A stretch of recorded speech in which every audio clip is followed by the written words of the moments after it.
Hi, I'm Taylor with Mom on the Spectrum, and today I want to talk about one simple change that you can make to empower yourself as a late diagnosed autistic adult. So, autism is a neurological difference. Neurological just means pertaining to the nervous system. The nervous system is your brain, your spinal column, and all the peripheral nerves that come off of your spinal column. And this affects how we perceive the world. This is how we take in information about our surroundings. Being autistic, we take in information differently. And a lot of times it can feel like our nervous system is on high alert. If this type of information supports where you're at on your journey right now, maybe as a late diagnosed autistic adult like me, subscribe to the channel so that you can stay up to date with resources. I have all kinds of cool stuff here, including the Big Autistic Resource Guide, which is a free way to feature your autistic business. It's kind of like the Autistic phone book. You can download it for free. I'll make sure to put a link in the description. But for sure, subscribe because we've got a great community here and it really helps people to get plugged in and start conversations with other people, especially if you are new to realizing that you might be on the autism spectrum. So, like I was saying, autism is a neurological difference, and I think a lot of times because we do perceive the world differently, we've been ostracized by others, intentionally or unintentionally. The word that I want to focus on today, the vocabulary change that I want to make, is around the word sensitive. So especially here in America, the word sensitive can have negative connotations, and this can make people feel weaker, less than, oh, you're so sensitive. I get to talk with autistic adults every day, and this is unfortunately a common occurrence that we're labeled sensitive in a negative way. And then we internalize that to be that, oh, we're too sensitive. The way that we are receiving information is not right. Like, I need to be more like the other people around me who are not this sensitive. Well, I'm here today to tell you that that's not true. Your body gives you feedback for a reason, and it's very important to pay attention to that. So my psychologist suggested a helpful switcheroo a few years ago that I've used ever since. So thank you, Dr. Williams. But they suggested replacing the word sensitive with responsive, which is a much more empowering term to use. Our body is responding to cues in our environment and giving us information that's important to help us interact with what's going on in our world. And the fact that we might experience the same situation differently than another person, it's not bad. It's not less than, it's just different. And what we can bring to the situation when we pay attention to those cues that our body's giving us, we're going to have different information, different feedback, different approaches, perspectives that we can add. We can add value because of our unique perspective, and this is something that we can embrace. I talked about this a little bit in my last video over the social versus medical model of disability, which you might want to go back and take a look at because I feel like it is really related to this topic today. But I think that we have been trained to kind of follow this flowchart version of life. You know, we go to school and then we go to college and then we get married and we have to find a job and we have to have kids. And there's all of these funnels that we get put into that we're expected to follow through with socially.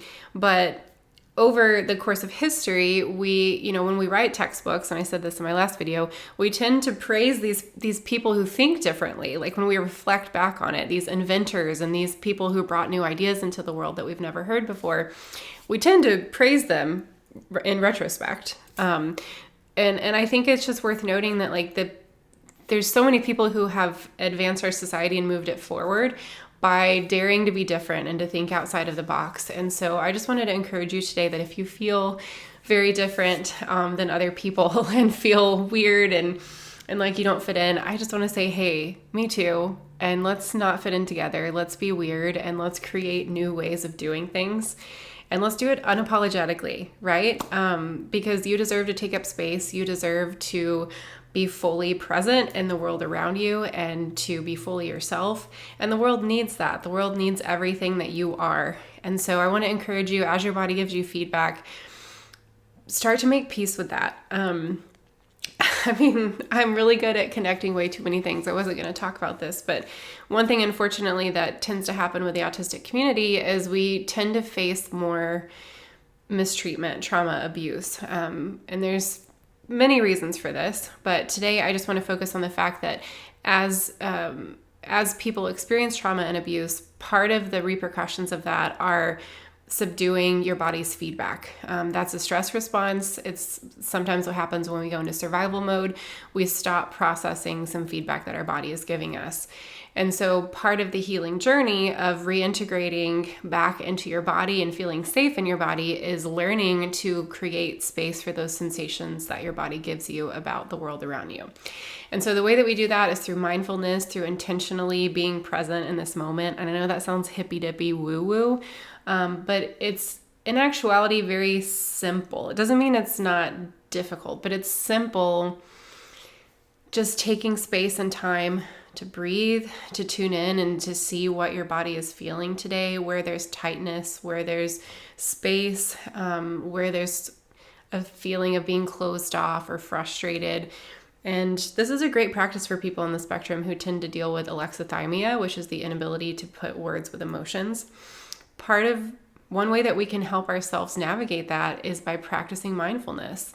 Meditate, which you can make meditation look all different kinds of ways, because sometimes traditional meditation is not as helpful for autistic people, but get creative with how you meditate. Yoga, that's one of my favorite ways to connect with my body and become more aware of the sensations that are present. Going out in nature, putting your feet in the grass, connecting with animals, plants, water is so healing for me. So I just want to put these ideas in your mind, because as we switch from kind of thinking of ourselves as too sensitive to responsive and actually having important cues that our body's giving us that help us integrate into the world around us, as we make that transition, I think you'll probably notice that your body actually is giving you a lot of cues maybe that you haven't been picking up on because you've been suppressing them, because maybe you were embarrassed or ashamed about it. But I'm here today to tell you to embrace those things. They make you uniquely you. Life on the spectrum is a beautiful life, and I'm here to help cultivate that. So if you want to come along with me on this journey, I'd love to hear from you in the comments. Make sure you've subscribed to the channel.